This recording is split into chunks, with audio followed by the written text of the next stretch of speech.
Goeiemôre broer en suster, ek is baie dankbaar dat ek weer saam met jou hier kan byeen wees, dat ons saam in jou huis na die woord van die Here kan luister. Ek wil hê met jou Bybel oopmaak by Mattheus 6 vers 5 tot 15 en ek sal bly wees as jy 'n geleentheid sal gee om dit saam hardop te kan lees. Vir die volgende 3 weke gaan jy waarskynlik ingeperk wees met 'n groepie mense wat jy dink jy baie goed mee klaarkom en jy gaan uitvind, dit sal nie altyd maklik wees nie. En ek wil graag 8 punte daaroor met jou deel. Die eerste belangrike saak is, ek en jy sal moet raak sien, ons moet aandag gee aan selfdissipline. Jy sal dit moet skerp hou. Mense met bietjie ervaring oor hierdie soort van onderwerp, sê, veral vanaf dag 10 word dit al moeiliker, want dan is dit asof die nikkie bietjie weggegaan het, bietjie begin afgee. Tweede belangrike ding, jy sal moet aandag gee aan jou routine. Kinders hou van routine, groot mense hou van routine. Moet jou nie self die geleentheid gun om net te dryf deur die dag nie. Wees betrokke by hulle rondom jou. Jy moet persoonlike tyd met jou familie maak. Dit maak dat kinders geliefd voel, veilig voel. Dit wys dat hulle belangrik is. 'n derde belangrike ding wat ek vir jou wil sê is, wees betrokke by jou huishoudelike take. Moenie 'n pyn in die nek wees vir ander en heeltyd net opdragte gee nie. Kinders sal baie eerder aandag gee wanneer ek en jy positiewe opdragte vir hulle gee en baie goeie terugvoering ook vir hulle gee. Ek wil jy moet dit verstaan.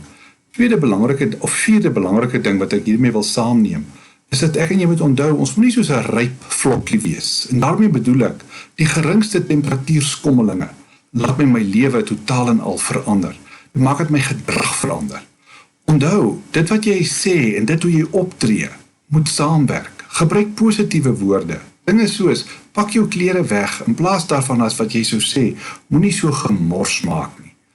Ek wil 'n 5de ding vir jou sê, en dit is, ek en jy moet raak sien om die mense rondom ons oog op hulle te hou. Maak dit moontlik vir hulle, om ook in hierdie tyd maklik te kan oorleef. 'n 6de belangrike ding wat ek vandag vir jou wil sê is, bly besig. Selfs al is jy net op jou eie besig om te ontspan, moenie jouself toelaat dat jou kop met jou weghardloop nie. Dit sal baie sleg wees in hierdie tyd as jou eerste stop nadat hierdie fase verby is, by die prokureur se kantoor moet wees en jy aansoek moet doen vir 'n egskeiding. 8ste of 'n 7de ding, bly positief. Dis 'n keuse wat ek en jy maak. Onthou, hierdie tyd gaan ook verbygaan. Maak ook in hierdie tyd planne vir die toekoms. Droom groot drome. Berei jouself voor vir wanneer die deure weer oopgaan en die lewe normaal aangaan. Die laaste ding wat ek hieroor wil sê, en dit het te maak met ons tema vir ons prediking vandag. Jy sien, jy het nou baie tyd op jou hande. En ek wil hê jy moet aan jou Skepper aandag gee in hierdie tyd. Jy moet leer om tyd met hom te spandeer, om hom beter te leer ken. As jy dit gaan doen, jare van nou af, as jy gaan terugkyk, sal jy raak sien hoe kosbaar hierdie 3 weke was. En dis waaroor ons tema dan vanoggend gaan. Dit gaan oor gebed. En ek wil hê jy moet raak sien dat aangesien gebed so 'n belangrike deel van ons verhouding met die Here is, het ek en jy hierdie lering van die Here Jesus verskriklik nodig. Kom ons begin deur te sê, enige verhouding het dit nodig dat 'n kwaliteit tyd ingeplaas sal word. Jesus het dit vir ons uitgeleef. Hy het vroeg in die oggend sou hy opstaan. Hy sou vroeg in die oggend tyd gaan spandeer saam met sy Vader. Partykeer in die aand sou hy die Olyfberg opgegaan het. En daar sou hy tyd gaan spandeer het tot laat in die nag. Om te bid is 'n geloofsdissipline. Dis 'n geloofsdaad. Dit beteken, jy gaan nooit voel dat die Here na jou luister nie. Jy gaan nooit die gevoel hê dat jy nou wil kan gaan bid nie, dat jy in die Here se teenwoordigheid is nie. Maar die Here Jesus gee vir ons 'n wonderlike belofte. Hy sê, jou Vader wat sien wat jy doen in die geheim, gaan jou in die openbaar vergelde. So met hierdie belofte moet jy in gedagte hou as ek en jy vir mekaar sê dat gebed 'n geloofsdaad is. Maar daar's 'n wonderlike voordeel wat hiermee saamgaan. Jy sien broer en suster, as jy begin bid, gebeur daar iets in jou eie gemoed. As jy bid, verander dit jou uitkyk of jou perspektief. En as jou perspektief verander, verander jou gevoelens. En as jou gevoelens begin verander, dan verander jou optrede. En dit begin alles om verandering aan die hand te werk. Ek en jy bevoordeel altyd onsself as ons na die woord van die Here luister. Weet jy, as 'n bekende verhaal oor iemand wat in diens was van die groot generaal Alexander die Grote. Hy het ernstige finansiële probleme beleef. En hy het na die groot generaal toe gegaan en vir hom gevra, hy wil graag hulp by op finansiële gebied. So, hy het 'n groot bedrag geld gevra. Die generaal het gesê, jy kan vra net wat jy wil, jy kan dit kry. Hy het toe 'n groot bedrag geld gevra en die koninklike skatkishouer het die saak verwys na Alexander toe. Toe Alexander die versoek kry, het hy dit dadelik goedgekeur. Hy het gesê, hierdie man doen my 'n groot guns. Deur die grootheid van sy versoek, wys hy dat hy verstaan wat 'n soort koning ek is. Dat ek graag wil help, dat ek 'n ryk koning is, dat ek graag my goedheid na my mense toe wil aanstuur. En dis my so mooi beeld, ook oor gebed. Want jy sien, gebed bring ons in kontak met die Here self. As ons vanmôre oor gebed praat, wil ek hê jy moet verstaan, daar is 3 belangrike voorafsake voordat ons by gebed kom. En die eerste belangrike een wat ek daaroor vir jou wil sê vandag is, ek en jy moet leer om in die geloof na die Here toe te kom. Vers 5 sê, jy moenie so skynheiliges wees nie. En daarmee word bedoel, dis anderste as wat die Here dit bedoel het. Alhoewel hierdie mense, hierdie fariseërs, 3 keer op 'n dag gebid het, 9 uur, 12 uur, 3 uur, wil die Here Jesus sê, dit is die verkeerde motief. Jy kan nie so bid nie, want dan word dit altyd 'n dooie ritueel, en Jesus sê 'n verhouding met God werk nooit so nie. Jy sien, om te bid beteken jy praat met die Here. Dit vra dat jy eg moet wees. Dit vra dat jy besef dat die Here luister. Dit alles vind plaas in die geloof. Daarom kan jy nie maar net die hele tyd dieselfde woorde herhaal nie. Onthou jy nog van die mense wat saam met Elia op die berg Karmel was? Daar die heidene. Hoe het hulle opgetree? Toe Elia vir hulle gesê het, hulle moet nou bid, hulle moet vuur afbid. Onthou jy hoe het hulle self stikkend gesny? Hulle het geskree, allerlei geluide gemaak, beweeg. Elia het later met hulle gespot. Hy het vir hulle gesê, julle probleem is, julle herhaal nie julle woorde genoeg nie. Toe het hy later vir hulle gesê, ek dink hy slaap. Wat julle nou moet doen, is julle moet harder roep, want miskien kan hy wakker word. Toe het hy gesê, miskien is hy op 'n reis, en daardie baalpriesters het daardie dag werklik opgetree. Hulle het beweeg, hulle het geskree, hulle het hulle gesny, daar was bloed oor die hele plek, maar die hart van hulle probleem was duidelik. Hulle het nie kon glo, dat hulle God regtig na hulle wil luister nie. Maar Jesus sê, as jy kom jy in geloof. Moenie iemand probeer beïndruk nie. Die Here gee nie om hoe jy dit sê nie. Daar's nie reëls nie. Hy is nie besig om blokkies af te merk om te sê jy het dit gemaak of jy dit nie gemaak nie. 'n tweede belangrike ding, voordat ons regtig na gebed kyk, is dat ek en jy moet raak sien. Die Here Jesus wil vir ons in vers 6 iets so belangrik sê. Hy sê, geloof beteken dat jy dit wat jou wil verwyder van die Here af, dat jy daardie deur sal toemaak. Want dit is die dinge, daardie dinge wat skeiding bring. Dis wat maak dat ek my fokus verloor van wat ek regtig eintlik moet doen. Jesus is so prakties. Hy sê, maak die deur na jou binnekamer toe. Dis een van die belangrikste sleutels as jy regtig wil bid. Ek moet 'n stil plek kry, daar waar ek my deur kan toemaak van alles wat my wil hinder, alles wat wil kom indring. Ek los my selfoon, ek los my dagprogram. Dis 'n keuse wat ek maak om stil te word, om te luister, om sensitief te wees. Dit sluit in, ek gaan nie haastig wees nie. Dis daardie plek wat ek deel, wat 'n spesiale plek vir my word. Jy sien, ek deel daardie plek met niemand anders nie. Dit word 'n heiligdom vir my verhouding. En dit word meer as net 'n binnekamer. Dis daardie spesiale geheime plek wat ek na my Vader toe kom met 'n verwagting. Voordat ek alreeds daar is, weet ek God is alreeds daar. Hy's gretig om ook vir my te wil ontmoet. Here Jesus bedoel, as jy in jou binnekamer gaan, dan maak jy jou deur toe en jy en die Vader is alleen. Jou motivering is nie dat jy enigiets sal doen, dat mense jou sal ken as iemand wat 'n biddende persoon is nie. Jy maak die deur toe, jy praat met jou Vader in die geheim, en dit beteken, my enigste motivering is om my Vader beter te leer ken, om in sy teenwoordigheid tyd te spandeer. 'n derde voorafsaak, voordat ons na gebed kyk. Geloof beteken ek en jy moet doodgewoon ons met die Here deel wat op ons harte is. Jy moet vir die Here presies sê wat in jou hart leef. Dit maak nie saak hoe jy dit sê nie. Toe ek jonger was, het ek graag ook gebede van ander mense nageboots. Maar vandag weet ek, dit bevredig 'n mens nie heeltemal nie. As ek vandag saam met iemand moet gaan bid, wat dalk siek is, en daar's 'n kind in die geselskap, dan vat ek baie graag die kinders saam. Want weet jy, 'n kind doen dit so goed. Hulle het nog nie al die geluide en die clichés geleer nie. Hulle sê dit net soos wat dit op hulle hart is. As ons dit nou verstaan, dan wil ek graag hê ons moet 'n stappie verder aan beweeg. Hoe bid ek en jy nou? En die Here Jesus gee vir ons hierdie model, en ek wil hê jy moet daarna kyk. Die Here Jesus sê in vers 9, dit is hoe jy moet bid. Met die beklemtoning is, dit is hoe jy moet bid. So, dis 'n raamwerk, dis 'n model. Die Here Jesus sê nie wat jy moet bid nie. Die beklemtoning is so. Ons word nooit die opdrag gegee om die Onse Vader gebed te bid, en ons bid dit soms, is nie fout nie. Maar wat die Here Jesus wil vir ons leer, en hy wil leer hoe werk gebed. Hy gee vir jou 'n raamwerk. Hy gee vir jou 'n outline. Hoe gaan dit die beste werk as jy wil leer hoe om te bid? En in hierdie model wat die Here Jesus vir ons gee vir ons 6 riglyne, 6 duidelike kategorieë. En nou moet jy dit weer 'n keer vir my kyk wat staan hier in vers 9.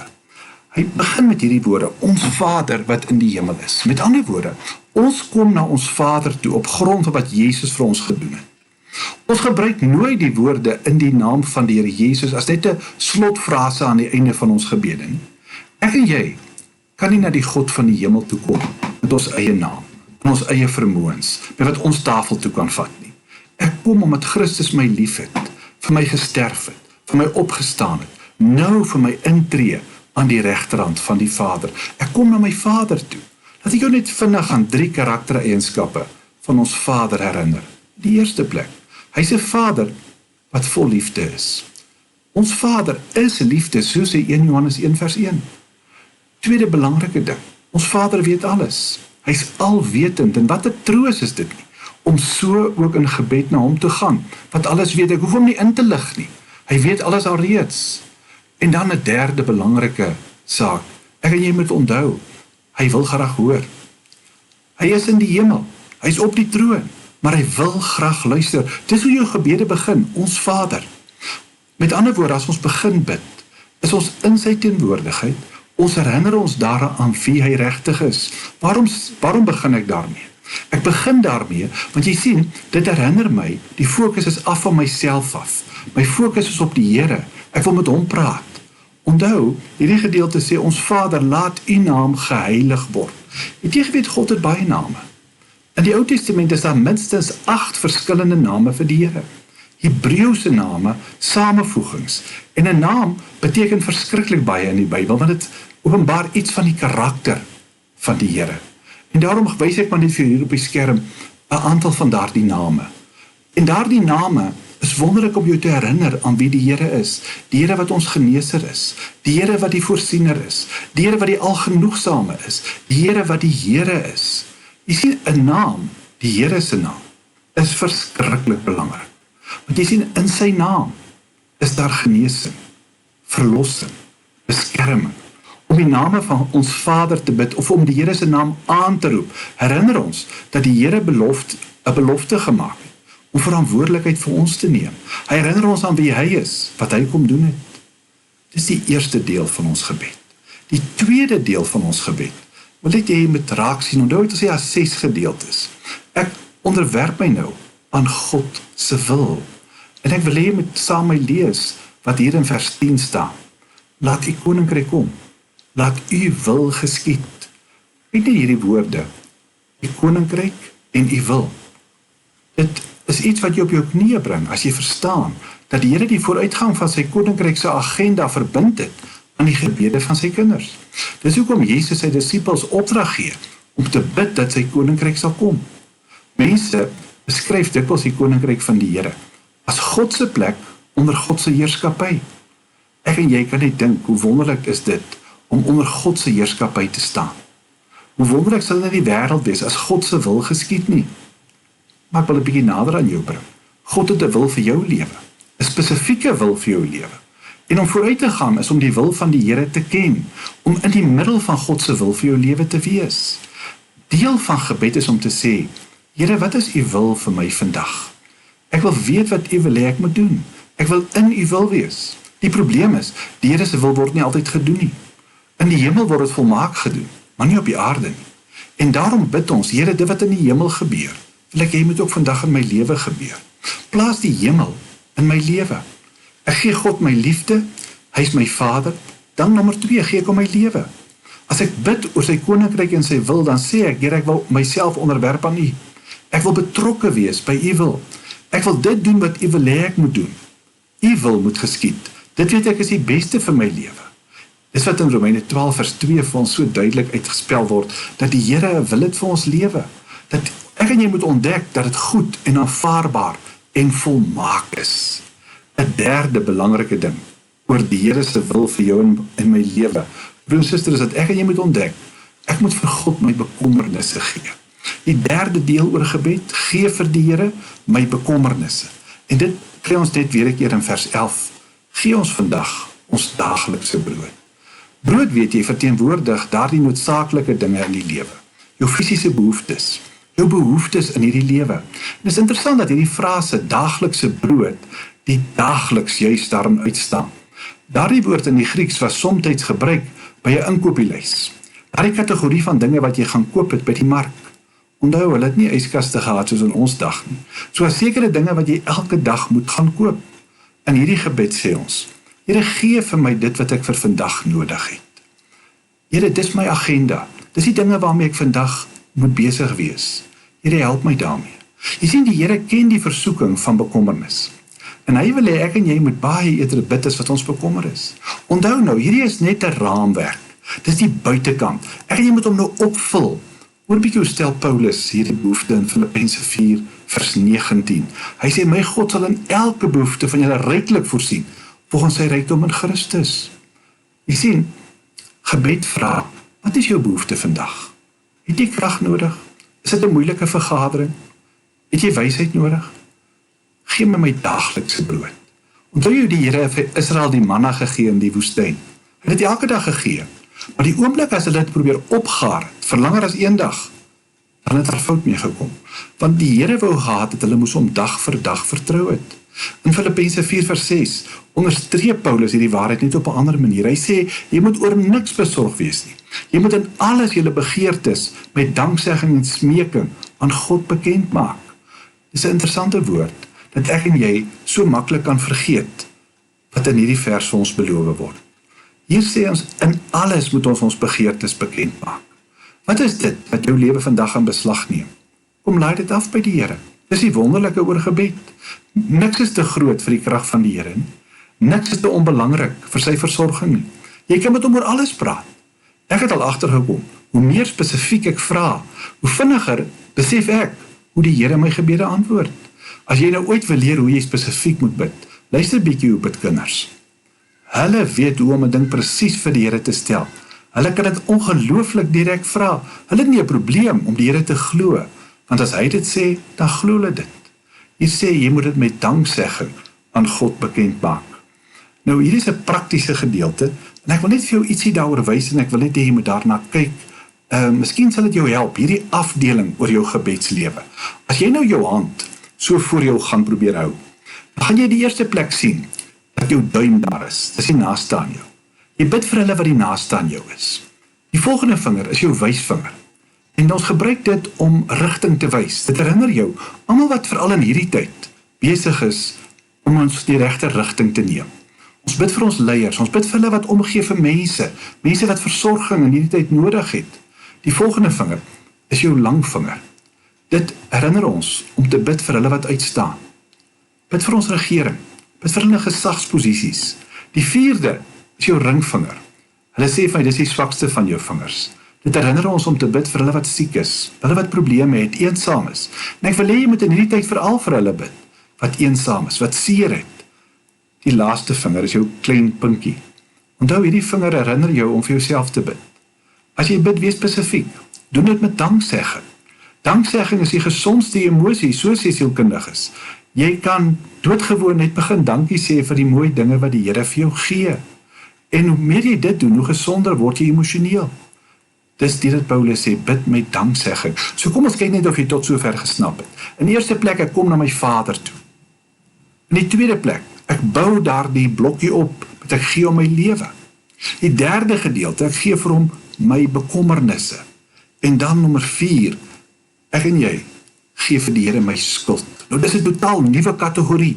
Vers 12 sê vir ons, Ons bid en vra, vergewe ons ons oortredings, soos ons ook die vergewe, wat teenoor ons oortree. Jy sien, dit is 'n ander deel van jou lewe. Ons almal het foute gemaak. Ons maak gereeld foute. Ons skiet tekort. Maar daar's nie 'n rede in hierdie wêreld dat 'n Christen moet aanhou om sy skulde las te dra nie. Want jy sien, die Here het voorsiening daarvoor gemaak. Dis belangrik dat ek en jy dit sal snap. Jy sien, in 1 Johannes 1 vers 9 staan, as ons sondes bely, hy is getrou en regverdig. Hy vergewe ons sondes. Hy reinig ons van alle ongeregtigheid. Kyk, dis hoe jy vrykom van jou skuld. Die Here sê ek sal jou reinig. Hy vergewe jou onmiddellik, heeltemal, vry, gratis, aanhoudend. En een van die wonderlike voordele van gebed, in hierdie deel van my verhouding met die Here, is dat ek my skuld kan aflaai. Jy moet verstaan, daar's nie 'n rede waarom 'n Christen moet aanhou oor skuld dag vir dag nie. As jy met skuld kompleks loop, beteken dit, ek verstaan nie wat Jesus my aan die kruis gedoen het nie. En hierdie deel wat die Here Jesus ons leer, maar jy gee jou skuld vir die Here. Hy wil jou vergewe. Hy sê dit oor en oor. As jy na die Here toe kom en jou sondes bely, weet jy, dan hoef ek hom nie te smeek nie. Ek hoef nie met hom 'n bargain posisie aan te gaan nie. Ek wil hom nie probeer omkoop nie. Ek moet doodgewoon aanvaar wat Jesus aan die kruis gedoen het. Hy sê, vergewe ons skulde. En ek gee my laste vir die Here, my skuld vir hom. 'n 5de belangrike kategorie, wat ek net wil hê jy moet ook mooi saam met my deurwerk. Die Here Jesus sê, ek bring my seer na hom toe. Op hierdie aarde staan ons almal in verhoudings met mense.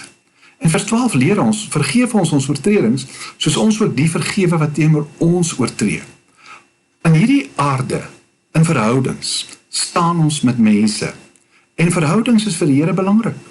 Ons vra dat die Here ons sal vergewe, soos ons ook ons skuldenaars vergewe. In hierdie lewe gaan jy seer kry. Soms doelbewus, soms nie doelbewus nie. Maar hoe jy daardie seer hanteer, gaan jou eie geluk bepaal. As jy dit gaan laat opkrop, daardie seer, daaraan vashou, het ons 'n woord daarvoor. Ons noem dit verbittering. Iemand het jare gelede iets aan jou gedoen, jou aan daaraan vashou. Ons noem dit verbittering. Dit gaan jou lewe vergiftig. So vir jou eie beswil, moet jy leer om te vergewe. Jy moet leer om te doen wat die Here Jesus vir ons sê. Kom ons kyk net weer na wat sê vers 14. Hy het gesê, as julle hulle oortredings vergewe, sal julle hemelse Vader ook julle hele oortredings vergewe. As ek dit nie doen nie, brand ek die brug na die hemel toe. Daardie brug waaroor ek ook moet oorgaan. Iemand het op 'n dag vir John Wesley kom sê, ek kan 'n sekere persoon net nie vergewe nie. Hy het my te seer gemaak. Wesley het gesê, ek hoop jy sondig nooit nie. Want die Bybel sê jy moet vergewe en jy gaan self vergifnis ervaar. Daar's 'n verband. So vir jou eie beswil wil ek jou aanmoedig. Praat hierdie ding met die Here deur. Laat gaan die verlede.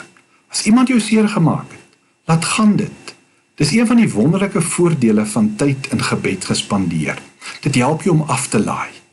Vergifnis is die enigste manier om die verlede te laat gaan. Gaan aan met die lewe. Vergifnis wis daardie videomateriaal van daardie seer wat oor en oor wil speel. Wis dit uit. Hou op om dit te speel. Die ervaring leer ons, baie getroudes sal jou vertel. Die tyd wat ek en my lewensmaat die naaste aan mekaar gekom het, is baie keer direk nadat ons 'n groot argument gehad het. Ons het ding deurgewerk. Ons het ons skuld bely, ons vergifnis gevra, ons het saam gebid.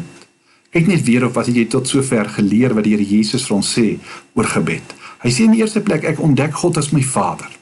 Tweede plek, ek ontdek hom deur ek my lewe vir hom gee. Nommer 3, ek gee vir hom my bekommernisse. Nommer 4, ek gee vir hom my skuld. Ek gee vir hom die seer in my lewe. Dis waaroor gebed gaan. Kan jy sien hoe prakties dit is? Dis waarom jy ook moet tyd spandeer. Kom ons kyk na die laaste een. Die Here Jesus sê, ek en jy gee vir die Here my vrese en my versoekings. Met ander woorde, ons kom vra vir beskerming. Kom ek vra 2 vrae. Dan kyk ons, miskien net voor, kom ons kyk net weer na wat sê vers 13. Laat ons nie in versoeking kom nie, maar verlos ons van die bose. Kom ek vra 2 vrae, dan kyk ons of jy dit jou eie kan maak. En die eerste is, waar het jy beskerming nodig? Wat 'n area van jou lewe? Wat is tans 'n area wat bedreig is, dalk buite beheer is in jou lewe? En die tweede belangrike vraag, wat is dit wat jou beklem? Is dit miskien vrees vir mislukking, vrees vir jou swak gesondheid, vrees dat jou huwelik gaan misluk, vrees om verwerp te word, vrees vir die toekoms? Jesus sê, dis die soort dinge waaroor jy met die Here moet praat. Dit is gebedsmateriaal. Dis die areas wat jy moet vra, maar wat is dit waar ek versoek word? Waar is die areas wat ek beskerming nodig het? Onthou nou, die Here Jesus, hy was ook versoek. Om versoek te word is nie 'n probleem nie. Dis as jy toegee wat die probleem is. Daar's 'n wonderlike vers en ek wil dit die laaste vers vir jou noem. Dit staan in Hebreërs 4 vers 15, wat juist vir ons aanmoedig. Die hoëpriester wat ons het, is nie een wat geen medelee met ons swakhede kan hê nie. Daarom, kom ons gaan dan met vrymoedigheid na die troon van genade. So ons barmhartigheid en genade ontvang, so op die regte tyd gered kan word. Broers en susters, waaroor is dit wat jy met die Here moet praat? Kan jy sien hoe jy jouself skade doen, as jy nie aan hierdie 6 terreine wil aandag gee nie? Ek wil vir jou aanmoedig om weer raak te sien, die Here nooi jou, kom praat met my. Hy wil hê ek moet vir hom sê, Here, ek sukkel in hierdie terrein. Ek maak dit nie hier nie. Ek hou aan om te struikel. Hy verstaan, want Jesus was daar. Daarom kan jy met vrymoedigheid kom. Jy gaan hulp kry in tyd van jou nood. Nou wil ek afsluit. Ek wil vir jou vra, wil jy nie hierdie model, hierdie raamwerk oor gebed kom neem? Wil jy nie weer kom leer hoe moet jy bid nie? Wil jy maar op jou eie bid? Ek wil ook hê, jy moet asseblief hierdie 6 terreine neem, vir jouself deurwerk, maar gesels saam met jou familie nou hieroor. Miskien wil ek jou aanmoedig, wil jy dit nie neem as iets vir jou huisgodsdiens? 1 terrein per slag. Kom praat met die Here daaroor. Kyk hoe hierdie gedeelte vir jou gaan oopvou. Ek wil graag vir jou 'n gebed kom doen. Hemelse Vader, ons almal worstel met gebed. Maar U het vir ons deur die Here Jesus kom leer hoe ons dit moet doen. En as ons dan nou hierdie materiaal na kyk, wil ek vra dat U dit vir ons 'n werklikheid sal maak. In die naam van die Here Jesus. Amen.